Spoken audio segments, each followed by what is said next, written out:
Indiana Pacers storm back and have tied the series 2-2 against the New York Knicks. The big questions for the Knicks are, is the heavy workload gonna pay off? And also, can they overcome their injuries? Apart from the Cavs and Celtics, every single NBA series right now is 2-2, and we recap all of them in this episode.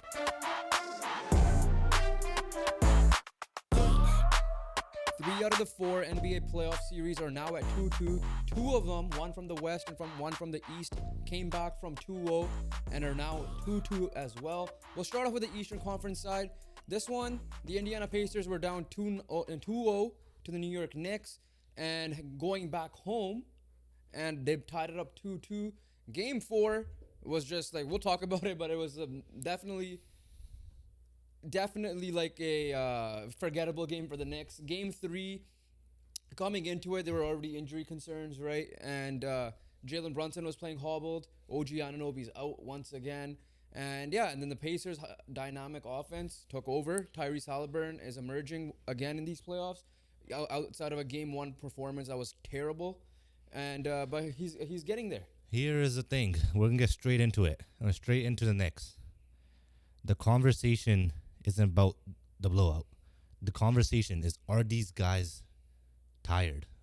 Are you seeing the Knicks get tired? Are you seeing their legs go out? Leading to injuries. Obviously leading to injuries. But like Game 4, when I looked at it, it just felt like, they just need to take a game off type of thing. Yeah. And who knows, it might work, but I'm just dreading. The Knicks could have won in 7. Don't get me wrong. They still can very much. And if they do pull that off, how much of their legs will be able to play in the next round as well, right? So that's the concern. These minutes are definitely taking a toll on the players. It's definitely taking a toll on OG Anunoby, who has missed the last 2 games and also has shown that he was a big loss for the New York Knicks because he fit in like a glove there once he was traded. Like they had like a 20-3 record when he was in the lineup in the regular season, and these minutes are just getting up to him. And that's what I personally believe, and that's why I believe that Game 4, was just that much of a blow up for that reason. It's not that, yes, the Pacers play incredible, don't get me wrong, but the Knicks were not the Knicks team that brings the intensity for 48 straight minutes. And because you clearly tell, the first 3 games were so tight. It was so close, right? The Pacers could easily be up 3-0. The Knicks could easily be up 3-0. That's how tight the games were. Yeah, and here's my question to you. How much blame does Tom Thibodeau get? Because we know that's how the thing with him is we know who he is, right? I forgot the saying, but like we know who you think you are who you are. Who do you think you are? I am. But we know what Thibodeau is, right? When we know he's done this before, which is why in the past, like that's why maybe those Bulls teams, aka Derrick Rose might be injured. Injury history is because of that probably. We've seen that, right? In this series alone, you lost Mitchell Robinson and OG Anunoby. Now, to be fair, OG Anunoby is an injury-prone guy since the Raptor days. Even coming into this, after the trade, he was injured. Mitchell Robinson was supposed to be out for the year, comes back, is out for the year again. Wow, that's the funniest thing I ever heard. You're out twice. You're out for the year twice. Rando's been out. Bogdanovic got hurt in the middle of these, right? And because of that, you're running a 7-man rotation because Jericho Sims in Game 3 played only 4 minutes, right? And now you're running a Precious Achiuwa out there, the starting lineup. That hurts your spacing a lot because OG Anunoby provides the spacing as he is one of the elite 3-point shooters, especially from the corner threes. Isaiah Hartenstein is obviously going to be playing a lot more minutes, so you lose obviously a big man there. And then Jalen Brunson. It's kind of like Jalen Brunson is like, remember your NBA finals where like it's kind of like boxing one, Jalen Brunson type thing. He's literally your only option at this point. Yes, Dante DiVincenzo can hit the shot because he did drop 35 in Game 3, but it's like all the attention is going to be on Jalen Brunson. You're going to be physical with him, and we know he's hobbled as well. All right, so to answer the question, first of all, this is probably one of the years where Thibs deserves lesser of the blames, in my opinion. But he definitely does deserve some blame because, you're at this point. You're making a championship run. You're not making a second round run, right? The way that he utilizes his players is like, okay, we need to win this round at all costs, right? And don't get me wrong, you need to win a round at all costs. But what does that leave you for the next round, right? The Knicks could survive this round. They could get out of this. I'm not saying they can't. They genuinely can. It's not like the Knicks are. There is hope for the Knicks, right? The hope isn't lost in New York. But what does that mean if they do get through and you're gonna have to face the best team in the East, most likely, because they're the only team that's up 3-1 in the second round. They're the team that's gonna be rested, right? Porzingis could come back in that series as well for round 3 because he's been out for the last few games as well. But the thing is, they have no depth, right? The Pacers' big weapon, the big advantage Pacers have in this series is their depth, right? You got McConnell, you got Nembhard, you got Neesmith, right? You got Siakam and Halliburton leading the way. You got Miles Turner. You got all these guys that can play Obi for Toppin. them. Obi Toppin, right? Like, there's a lot more that I'm forgetting to mention. I don't blame Tibbs. There is no Julius Randle. There's no OG Anunoby. The bigger reason why the Pacers are 2-2 right now is because OG Anunoby's out. It's not because, you know, they were tired, they were this, that, right? All that stuff is because OG Anunoby is missing. But the thing is, Tibbs does this in the regular season as well. That's a different story. Yeah. The carry forward of the mileage, right? So that's where, like, we know who Tibbs is. We know he does this, right? And we've seen it with your squad with Nick Nurse, and you saw injuries come down the line. Like, that's why in the one playoff run he had with Scotty Barnes, players got hurt as well. Some of them might have been collision or freak injuries or whatever, but again, it takes mileage off this, especially the season. I mentioned to you before, a lot of these younger guys especially have a lot of miles on their body from playing a lot of AAU ball from the beginning, and then how many years they go through college as well. So, like, it's a fair question to ask me, just because, like, yeah, you're right. They're still capable of winning this series because all of them except Game 4 was close, right? But the Pacers' high-powered offense is, like you said, they look tired. And they have a high-powered offense. They're number 1 in pace for a reason. They could just go at you. Yes, playoff basketball gets slow, but at the same time, if you're forcing turnover after turnover or rebound and you just push the pace, you're going to get transition buckets, points after turnover and all that stuff. And and then like you said, if they do get past this, right? Because I think we both had Knicks going through. I think I had it in 6. I don't know if you had it in 6 or 7. I think something similar, yeah. And the Celtics are laughing. Like, we said this already, even last time we discussed the NBA talk. Like, the Celtics should be in the finals, and arguably, now the Nuggets did come back, but, like, arguably should be the favorites to win it all because they got a cakewalk of a path. Yeah, my bad. Right, and like, yes, the Knicks were the best suited team to beat them, right, coming into the playoffs, obviously. And now they're all injured. And now they're, hobbled, right? Jalen Brunson is clearly hobbled. But credit to the Knicks, bro. Like, they're still actually, at the end of the day, right, for how many minutes these guys played, they're still playing good, right? Brunson shows up in the fourth quarter, right? He didn't have a good first half in Game 3. Made it a game in Game 3 because of his fourth quarter performance. Obviously, DiVincenzo showing up. But I don't know how he quietly gets his 25, 29, 30 points, but he just gets it. And also, you got to look at the round 1 matchups as well, because the Pacers got the Bucks. Yes, don't get me wrong, it's a very hobbled Bucks. They should have won, and they did. And the Knicks got the 76ers. Again, another 6-game series. Exactly. But the difference here is the advantage is the depth for the Pacers. That's how they're going to win the game, and their depth has shown up.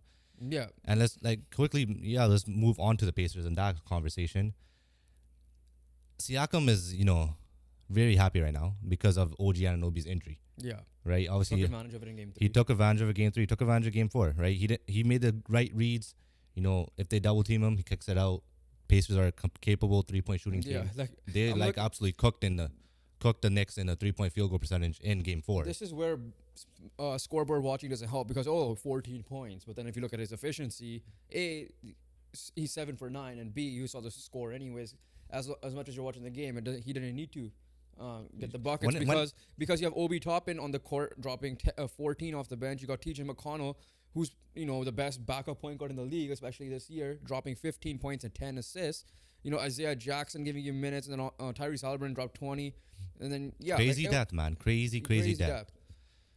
And Rick Carlisle is a championship-winning coach, so he'll take advantage of these matchups. That's for sure. And he's a veteran coach. He's coached Jalen Brunson before, but like even before that, it doesn't matter.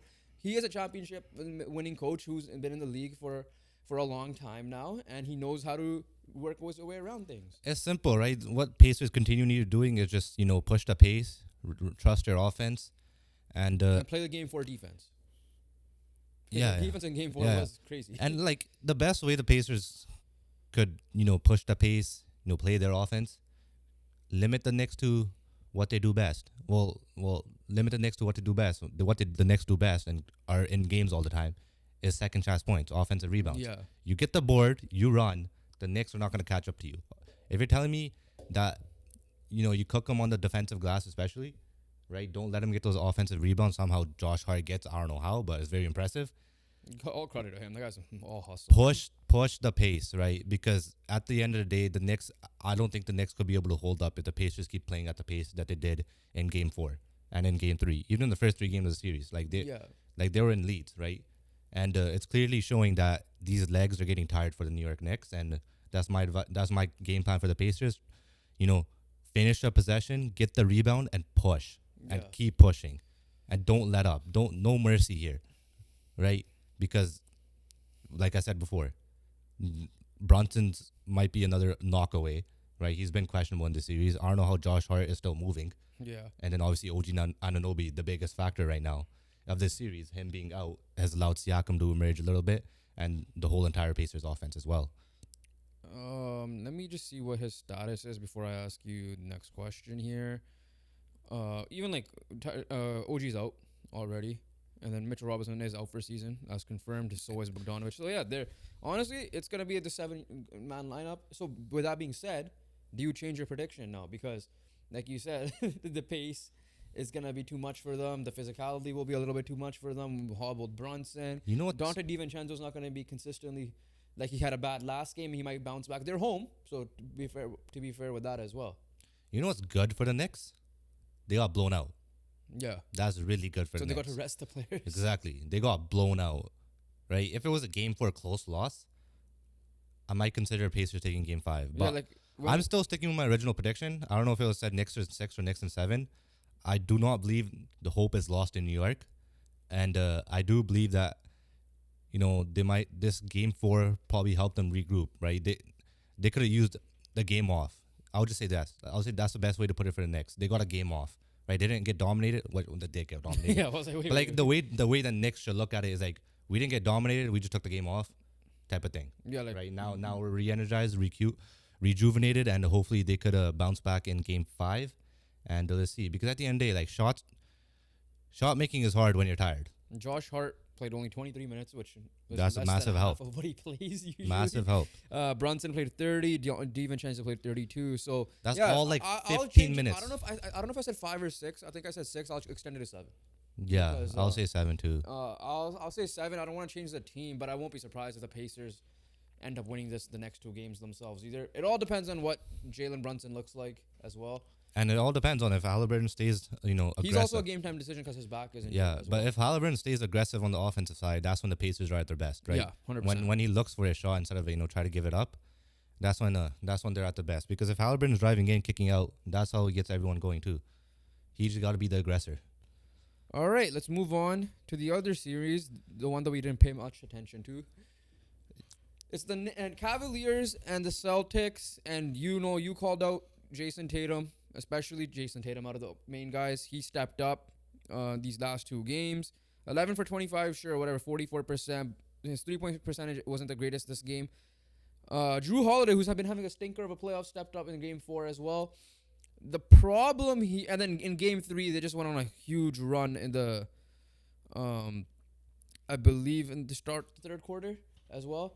But the problem here lies, like, you guys the Celtics made it a close game. They love to play with their food, and the Cleveland Cavaliers did not have Jalen Brunson this game. Or, Donovan Mitchell. Donovan Mitchell this game. Donovan Mitchell left with a calf strain. I don't know when in the game 4, but early on in game 4, Garland stepped up. He performed well, right? You mean game 3? Because he didn't play game 4 at all. Okay, yeah, that's what it was. Yeah, game 3, and Garland stepped up. He put on a good performance. That's also a big reason why it was a close game. Mitchell did play 43 minutes. I think it was just he played all of game 3. Yeah. He was playing hobbled too a little bit from the. He was playing hobbled, but simple as this. I think. Okay, going back to our question, like, is this a wake up call or should the Celtics be concerned? It's a wake up call. I'm gonna say that much, but the Cavs are gonna regret game 3. Really gonna regret game 3 because Donovan Mitchell put on a performance. Yes, I know other people might not have stepped up, but what do the Cavaliers do best? What do I believe the Cavs are the best at? Is defense. and they allowed 60. I don't know how many points, like 60 points off of uncontested shots or something like that. It was like a historic number Oh almost. yeah, I was looking at this. The stat came up during the Canucks game. Yeah, it was like a historic number. It was like 60, 70 points, shots, or percent, something like that. I don't or know. percent of the, yeah, something like that was uncontested. Yeah. And that cannot stand. And listen, Donovan Mitchell isn't like a top tier defender, so there's no excuse there. Yeah, your excuse is Jared Allen, but he's not a perimeter defender either. If Yeah. that's the case. Yeah, so that cannot stand. You can't win a game like that, and you could have won Game 3, right, and made it a concern. It was just for that the third Celtics. quarter who let them down massively. The games were close, right? Like you called them out after game 2, that pathetic performance the Celtics put, and you're like, listen. And we're not the only ones that were saying this. Again, I listened to other podcasts as well to learn a little bit more, and they were saying the same thing about like you can't. They have Donovan Mitchell. It's not Tyler Hero anymore, right? And like you said, Donovan Mitchell dropped 33 still. Donovan Mitchell looks like Donovan Mitchell, even with the injury, the Utah Jazz days. Donovan He's Mitchell. cooking. He's been cooking. Darius Garland played one of his best games in game 2. The problem is, again, the defense lacked in game 3. Because of that, you let those guys listen. At the end of the day, whether you want to, your definition of Jason Tatum as a superstar or not, however you want to look at it, I still view him as a superstar. He's going to pop off at one point, and he did that game. And not even that, right? It's not Jason Tatum popping off, right? You got Tatum dropping 30. You got Jaylen Brown 20 plus. I think you have another person 20 plus. I think it was Derek White or someone. Jason Tatum 33, Jaylen Brown 28, Drew Holiday 18, Derek White dropped 12 in that game 3. In that game 3. So you had 3 people or 4 people over 10, 3 of them over 15, 2 of them over 20, and 1 over 30. Yeah. You can't. The Celtics were going to win that game if that's the case. And that just, their defense let them down. That's what sucks for Cavs right now, because that's what they're good at, right? I know Orlando Magic are not, the Boston Celtics, but the Cavs, when needed most, they held down the Magic defensively, especially in that Game 7 second half as well. Yeah. So it's a missed opportunity for the Cleveland Cavaliers, but then again, it was just a wake up call for the Celtics. They should not be concerned, and they're definitely not concerned when they're up 3-1 now. Yeah, and it's a similar story in game 4 as well, right? Like Jason Tatum dropped 33, Jaylen Brown dropped 27, Drew Holiday dropped 16. Everybody else had stinkers. But on the Cavs side, again, I'll probably blame the defense a little bit more, even though Darius Garland dropped 30, Mobley dropped 19, and LeVert dropped 19. I guess Strus dropped 15, but again, like... So then defense, like you got That's the more offense. defense, but again, this one you're expected to lose because Donovan Mitchell isn't there. Exactly. Right? Like Darius Garland's job isn't to score. It might be when Donovan Mitchell isn't there. His job is to try to facilitate like a true point guard does. Again, they made it close. Like a 7-point loss, considering what you guys did in game 3, isn't terrible. But the fact that you had the Celtics on the ropes a little bit, I guess, Celtics were probably playing with their food and they stepped up late. Jaylen Brown hit a dagger 3 ball to end it when we were watching it, like the end of the game as well. Because keep in mind, guys, we're tuning into both NHL and NBA as well. So, but like as simple as this, right? Like it's at the end of the day, it is the Miami Heat series. It's just that the Cavs are a little bit better than the Heat. That's why the games are a little bit closer as well. And the Celtics, at the end of the day, they're going to be rested for the next round, right? I'm already writing off the Cavs, and I don't think I'm the only one. yeah.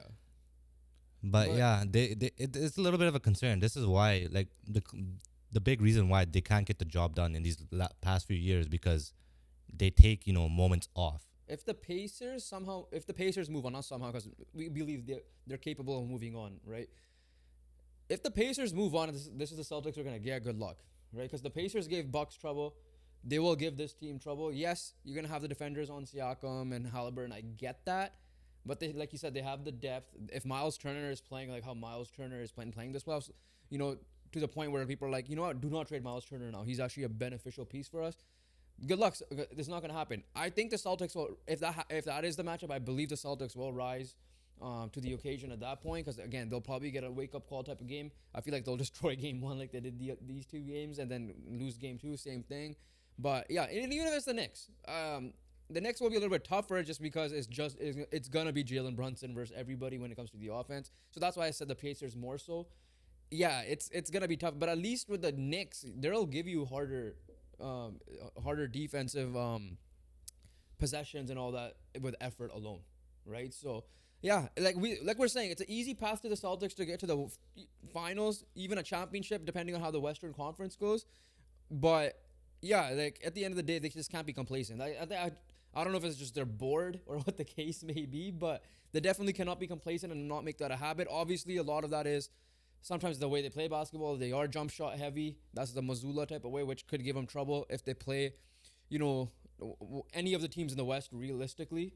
And yeah, no, we'll see how that ends up going. But Celtics are set at the end of the day. Um, it's come to a point where like we're just like picking and choosing what's really concerning, and it's just them. Yes, they're winning games at the end of the day. That's all that matters. But like you said, complacency won't win you a championship if you're gonna play a better team, and you're gonna play a better team, right? At the end of the day, yes, you are the favorite in the series, like, but the level of team is rising as you're going on. Just right? struggle in the regular season against the Western Conference teams, I believe, a little bit. Yeah, like the Heat are here, then the Cavs are here, then I believe the Knicks and Pacers are a little bit ahead of the Cavs, right? Just because of health reasons and the Pacers' depth. Then obviously the Western Conference is gonna all four Top teams, that, yeah. like are gonna top that. So But yeah, let's move on to the Western Conference. I alluded to it earlier. This is the one where we were concerning, where the Denver Nuggets and the Minnesota Timberwolves are now tied 2-2. so before you go, I have to eat my words because the Nuggets are back in the series, and before I said I didn't see a world where the Nuggets are gonna come back because they were just getting absolutely smothered, right? We saw Jokic be human, we saw Murray get contained, and not be the clutch Murray that we know he can be, right? We saw Michael Porter Jr. slack, but the adjustments did come on the defensive Yeah, side, like so- I said. So here's the thing, right? I think the 4-day break benefited the Nuggets heavily, and it hurt the Timberwolves heavily because, like I said, I needed to see what Game 3 was like. And I did say, like, I see a world where the Nuggets do come back, but I thought it will still be tough with how Edwards and the rest of the defense was playing. Edwards' offense and with mixed with the rest of the defense was playing. I said it was going to be 3-1 by the end of this. It ended up being 2-2, and it was not close. And again, it was tough because the Canucks games were on at the same time, so we were tuning back and forth. But when I went back to watch a couple of possessions and listen to other people and generated idea, how much we were praising the size and the big man combo what Chris Finch has done and what Cat and Gobert have done ended up coming back to haunt them. Cat in these last two games, I'll pull up the stats for you. Looks like the Cat before Anthony Edwards showed up when he played in the playoffs, and Rudy Gobert went back to Rudy Gobert mode. He got announced Defensive Player of the Year and kind of went down, and he's been stuck on an island and he can't do it. And listen, and in a way, you could look at it because Game 2 was more dominant than Game 1. Game 2 did not have Rudy Gobert. Games 1, they won. It was a close game. And then Games 3 and 4 had Rudy Gobert. So it's concerning that happened, but it's also not surprising to see, well, if people are blaming Rudy Gobert, the evidence is right there. Yeah, so when you're looking at this, right, the best way to attack this Timberwolves defense is find a way to ISO one of the bigs.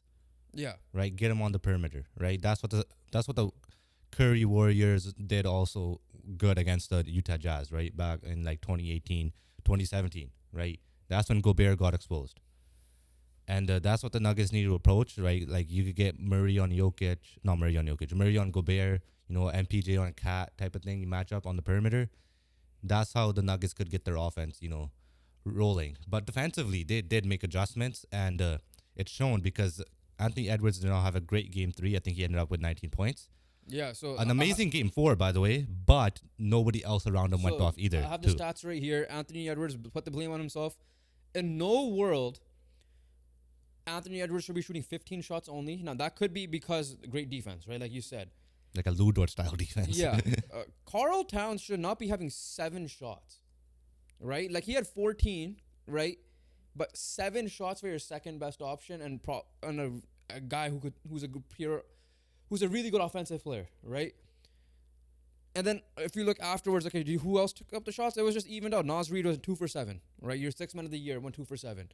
Nikhil Alexander-Walker went 2 for 5. Mike Conley went 3 for 9. This is Game 3, so yeah, it's fine. They had a bad Game 3, but then when you go to Game 4, you expect this is what I was kind of picturing Game 3 to be. Sure, Game 4, I thought they would learn their lesson. The good news is Anthony Edwards did drop 25 shots and 44 points. Mm-hmm. Cat dropped 18, so he stepped up on the in the volume of shooting, but he went 5 for 18. 1 for 4 from 3 only, leading to only 13 points. After that, Mike Conley, who shouldn't be your second leading scorer, was only at 15. And then Gobert, McDaniels were at 11. And again, this was during the Canucks game, so I couldn't really see the defensive possessions. And Gobert struggled that way as well. So when you're looking at this point, right, it's like it might just be they could win into both ways, right? This Timberwolves offense, yes, it's Anthony Edwards to run. Don't get me wrong. If Anthony Edwards does not play good, they have no chance of winning. Yeah. We saw that in game 3. But it also, he needs help. He definitely does need help. And that's where Cats need to step up. And here's the type of thing, right? Like, the Nuggets have a choice, right? It's like, make someone else beat us other than Anthony Edwards on the offense, or let Edwards cook and we're going to make sure nobody else helps him. And I think both ways worked, right? Game 3, it worked with Edwards getting shut down. Game 4, it worked where Edwards popped off, but everyone else got shut down. it seems like Timberwolves tried to do that mentality. The difference was in game 4, yeah, Murray dropped 19, sure. Jokic did drop 35, but Aaron Gordon had dropped 27. And so you're saying the Timberwolves tried doing that too, yeah? I think so, right? Because like it clearly looked like that way. Again, the best thing to happen was for them to have that break to see how you could get Gordon working. We'll try to tune into the next game properly as But well. yeah, no, the depth stepped up, which is obviously massive, right? Because, you know, Aaron Gordon, he's gotta do good, right? Michael Porter Jr. has got to do good. KCP's got to do good. Well, here's the thing. Reggie Michael Porter Jackson Jr. had 4 points that game. Yeah. KCP had 3 points that game. Reggie Jackson had 6 points that game. And then it was Justin Holiday and Christian Braun had 10 and 11 each. Yeah, that's big for them. That's Those two stepping up at 10-11 was big. The other guys who you expected did not step up. Yeah, but that's when Christian Braun and Justin Holiday picked up slack. Fair. Right? The depth stepped up at the end of the day. They're Yeah. all considered depth pieces behind Jokic and Murray. It's just Jokic and Murray and depth. And their depth stepped up. So yeah, this is the worst possible scenario for the Timberwolves because all the momentum is now back to Denver. Back in the altitude. Everybody in Denver as well. everybody is reactionary. You were reactionary. I was somewhat reactionary. But like everybody thought like the way that Timberwolves team looked, they're the champs. There should be the champs. The favorites to be at least and represent the West. It's fair because they looked like it. good. Like they but looked the problem is good. their team is also filled with inconsistent players. Anthony Edwards is emerging this playoffs. He's been arguably the best player in this playoff run in general. But like I said, Karl Anthony Towns needs to play like, how I praised him for being like, yes, this is Anthony Edwards' team and I'm going to compliment him. He did not compliment him at all, right? At least in game 4, you got your production. It's like, can you hit your shots now is the question. Efficiently, yeah. Yeah. But yeah, like, I did change my prediction to the Timberwolves, and my original prediction was back to the Nuggets. I'm gonna go back with Nuggets to 6. I'm gonna go back to my OG prediction. Yeah, I should have manned up and stayed with it. Yeah. I believed in it. Yeah, I had to eat my words here. But yeah, credit to reigning defending champs. They found a way. Credit to Michael Malone. And yeah, we got a series. That is for sure. But let's move on to another series that, has been tight and has been really good, which is the OKC Thunder, the upcoming OKC Thunder, the 1 seed, facing off with the Dallas Mavericks. And the OKC Thunder went on a massive run in the fourth quarter to tie the series 2-2 and sending it back to OKC for Game 5. So close game. OKC had to come back to win this game. Shai Gilgeous-Alexander down the stretch looked amazing. But the noteworthy concern with this game was the free throws. And you can't complain that OKC had a lot of free throws because they went 23 for 24. The Mavericks went 12 for 23. Now, I don't know how much Haka Lively happened throughout this game because there was a lot of Haka Lively. I'll double check the stats on that because last game that was the plan a little bit. That was the plan, yeah. And he kind of paid him for it. But if you look at Lively, no, he only shot 3 free throws. So there was no Haka Lively in this. It was like and one and a genuine. Yeah, no, foul. we saw Luka miss a clutch free throw. The scary thing is that this game was very close. Luka's been struggling. This game's been very close with a struggling Luka and a struggling Kyrie. In the sense of Kyrie's offensive production is like he's waiting. He's staying patient, and it's almost been too patient because I saw in the fourth quarter he only had 9 shots by that point. And that does not make sense to me. He did the same thing in game 2 where he was struggling, so he just let Luka go off. So that's what he tried to do here. But the problem was Luka had his worst game of the playoffs. 18, or I guess, yeah, worst game of the playoffs because game 1 was also bad, but this was worse than game 1. The thing is, with Luka is like he is like his Clipper series was considered bad, yet he still dropped points, whether it be inefficient or not. He was still dropping 20 plus points, close to 30 plus point games. This one, he's already had 2 games less than 20 and a game 22. Game 2 was his best game, right? And listen, you and Shai are going head-to-head battles. You have 2 closers on your team. You can't be missing free throws, clearly. You got out-rebounded in the second half. The first half was all Dallas Mavericks. and they were out rebounding and hitting their 3-point shots and all that. Game 3, Josh Giddey got benched in the second half. He didn't even start the second half.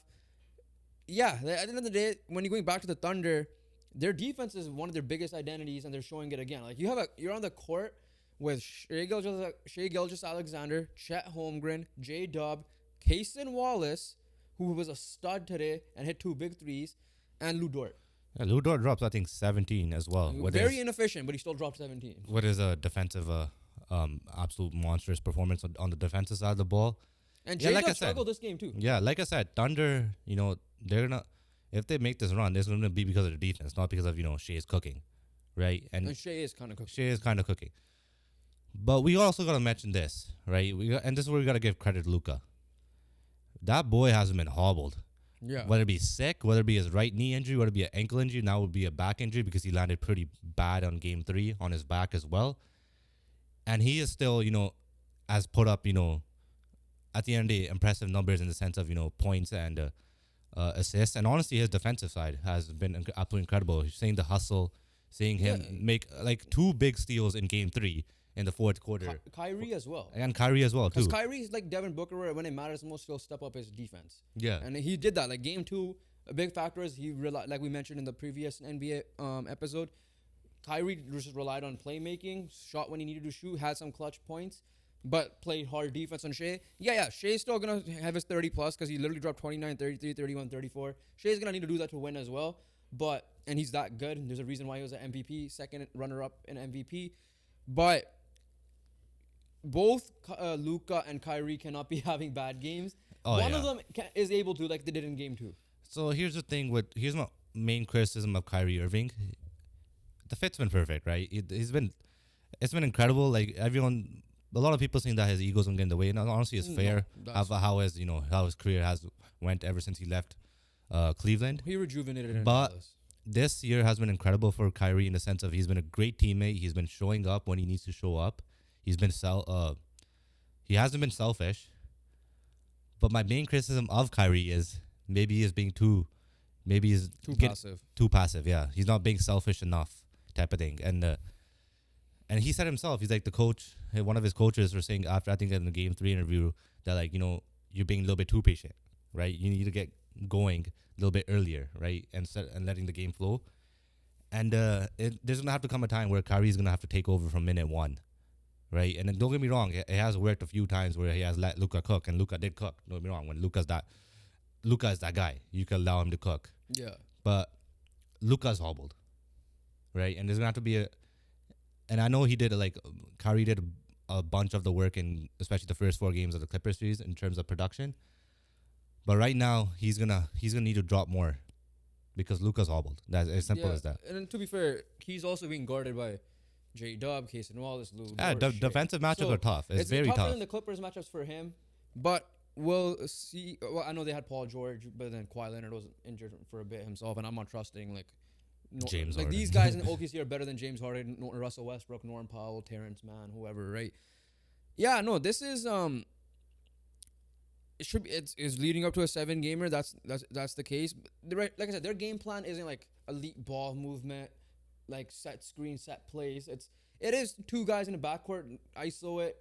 You're so good at ISOing it, you're gonna open up space, and both of you guys are crafty players to make amazing passes, and you have shooters around them, right? So yeah, it fit in that sense. Yes, it isn't like a proper system like you've seen like teams run, like OKC even OKC is Shai heavy at times, but like you can see J-Dub bringing the ball up, where like other teams where it is ball movement, like how like Golden State, for example, right? Pacers have. So, but at the same time, it fits because you have 2 elite offensive players that like you have to get. One of them has to get going. One of them could play make all he wants as long as the other is going. But you guys are such good ISO players that could get others open with your skills, passing ability, but also hitting tough shots and all that. And if that's not happening, there's no way, unless like the rest of the team pops up for like 10 plus points each. Credit to PJ Washington for that too as well, because he has been a big factor in games 2 and 3 for their victories.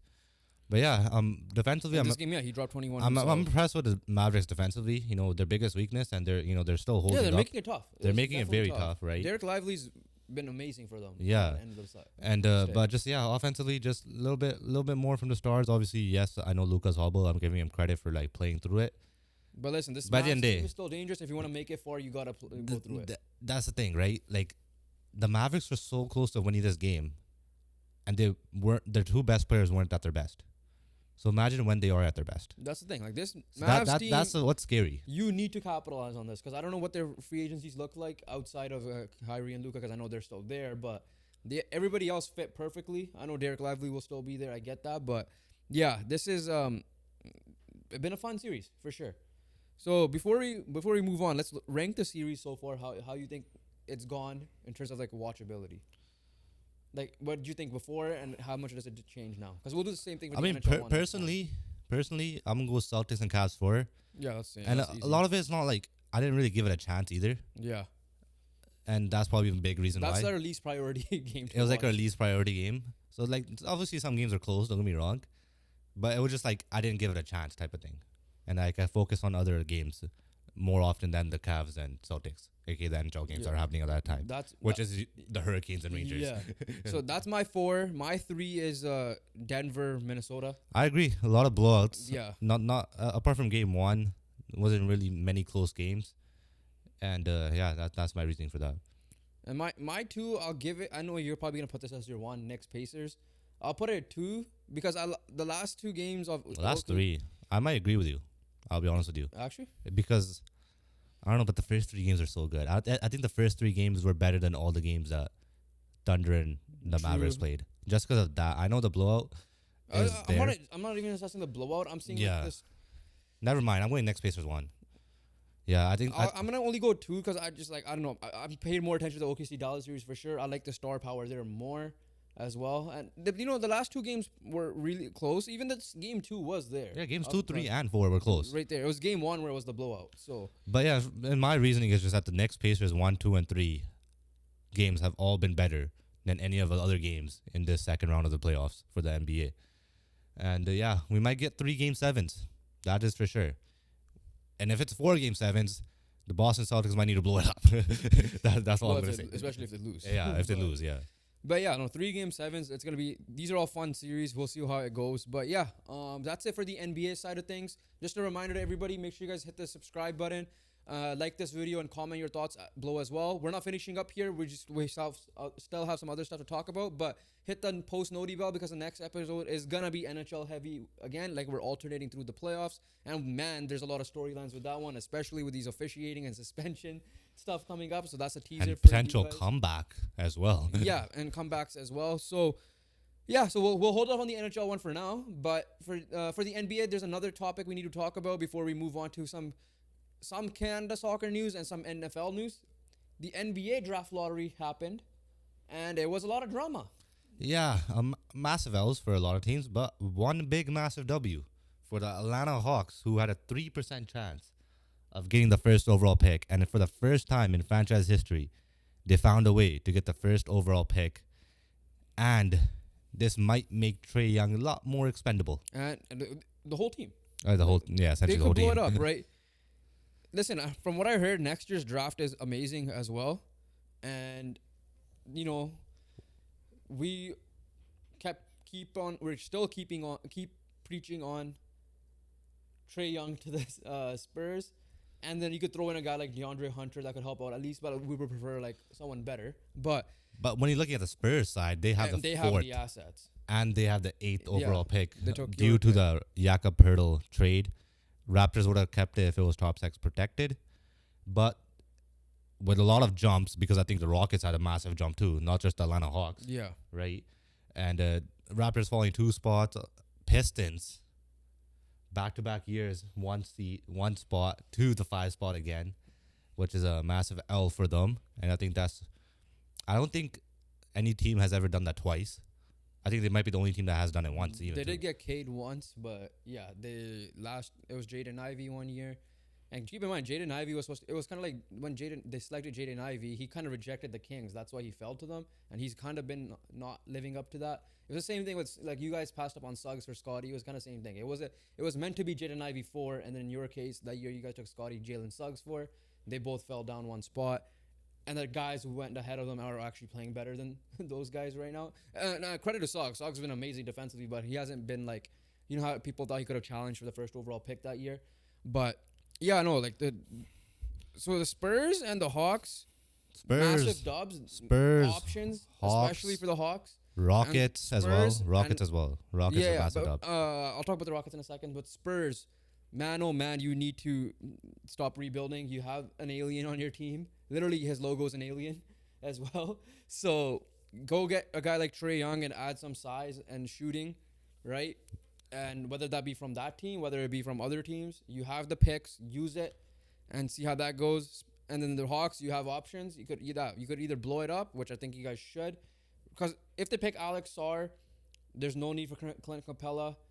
You have Onyeka Okongwu, unfortunately, so I don't know if he's expendable now, or you could partner those guys up together. So is it gonna be Sarr or Ricochet, the two Frenchmen? Yeah, it's one of those two.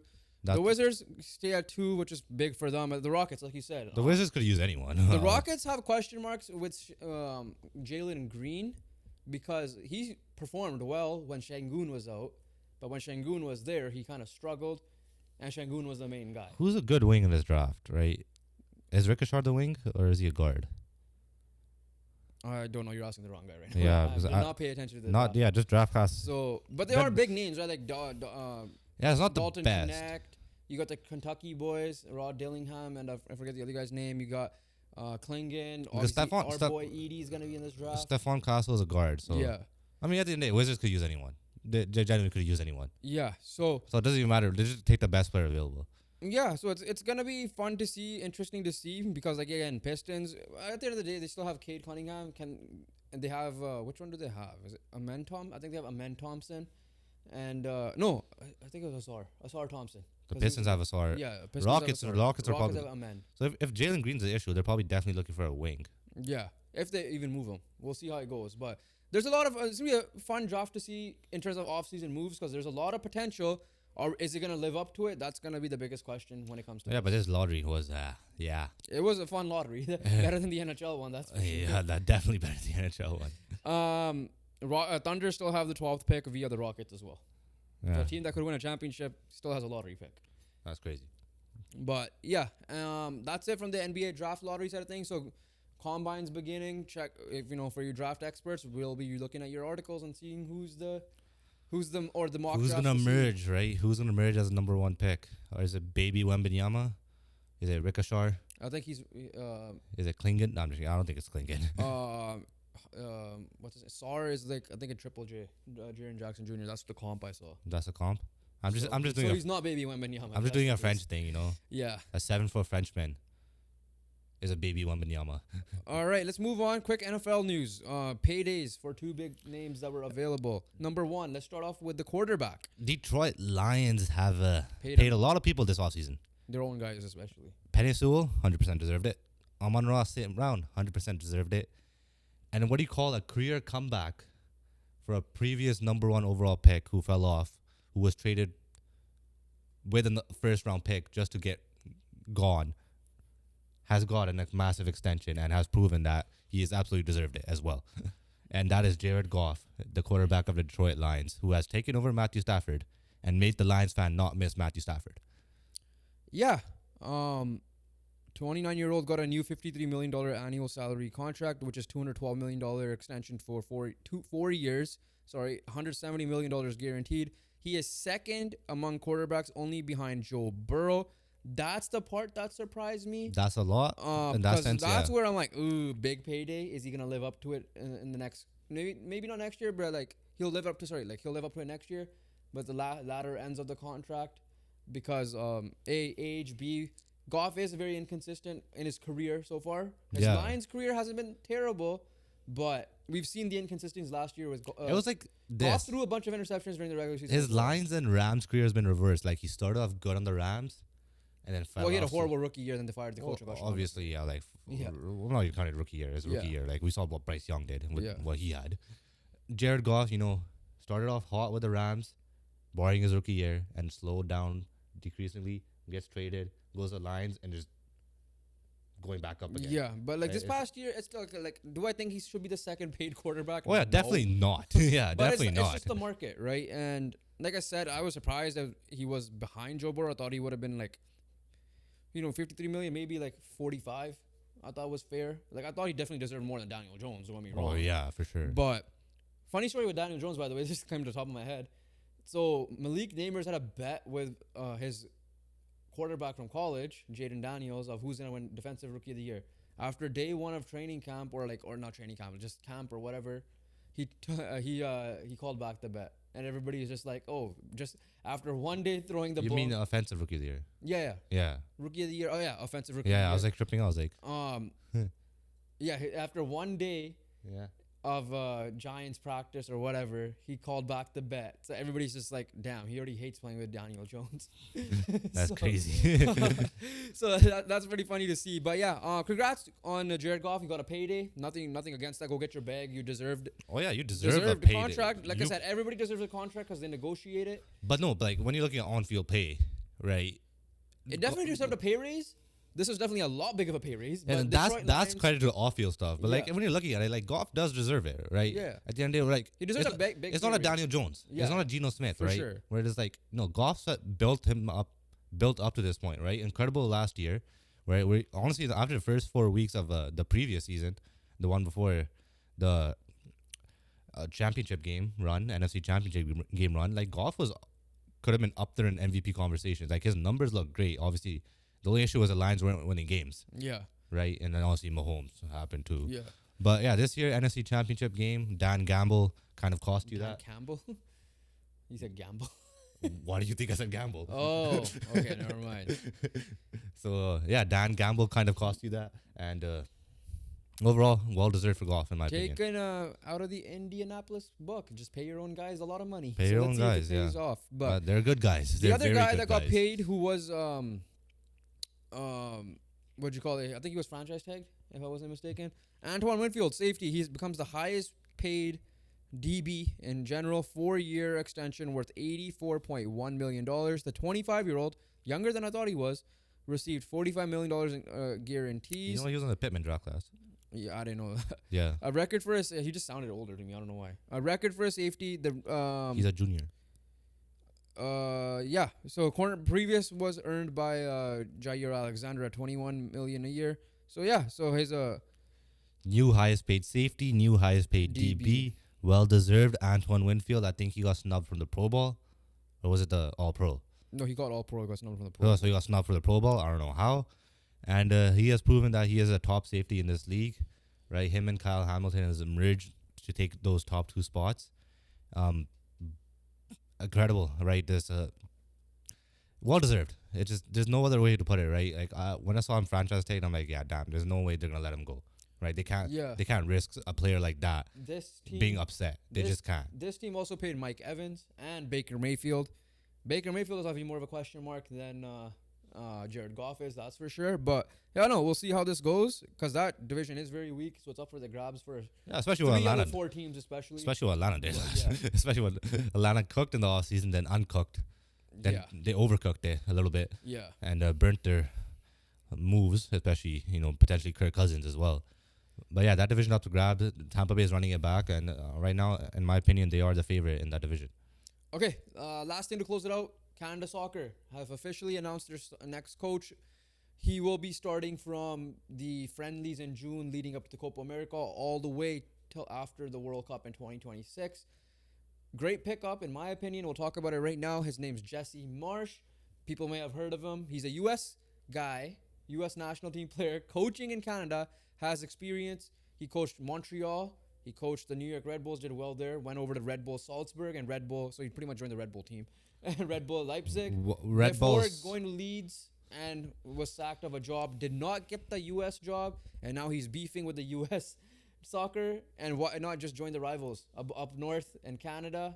So yeah, Jesse Marsh is now replacing Mauro Biello as the Canada Soccer head coach. Canada Soccer were linked to a lot of names: Ole Gunnar Solskjaer, Frank Lampard, Thierry Henry, Jose Mourinho, and obviously Carlo Ancelotti will always be in there, but we know that was not realistic. He already has a Brazil job, no? Like the next one. I don't know. I think he went back at it out of it now because he was supposed to leave last year. Ooh, so he's available. Well, not really, because Yeah, obviously mid-trade. but yeah. So I love the hire. All right. Yes, Canada Soccer still broke because there's a weird way he got the job as well in terms of compensation. But in my thoughts, before I let you go, I think it's a perfect spot because like he's one of the guys that developed Holland when he was in Salzburg. That was a big. Yes, he got sacked from Leeds, but like I think he did well with New York Red Bulls as well. And he, with a young, young offensive team. Obviously, needs to work on defense a little bit, but just a young team in general. He could try to get the best out of. He's motivated to beat the U.S. for sure, which is the best part of this. And because of that, he might attract some dual nationals in general.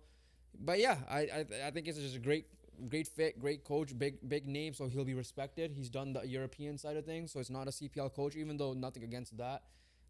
But he will be coaching European players. Yeah, it's very experienced, which is what I very like, right? What I very like. What I very like is what I like more than a CPL guy, just because of experience. And Marsh has done it in the MLS. He has done it in the European leagues. He's done it in the big boy leagues, right? Yeah. And the big boy league in the North America, which is the MLS. So that's number one. Number two is working with Holland, right? And our Holland is also Davies in this case for Team Canada. Different position, but Yeah, but like he's worked with a star player, yeah. right? He's helped develop a star player. He's helped develop the young players, right?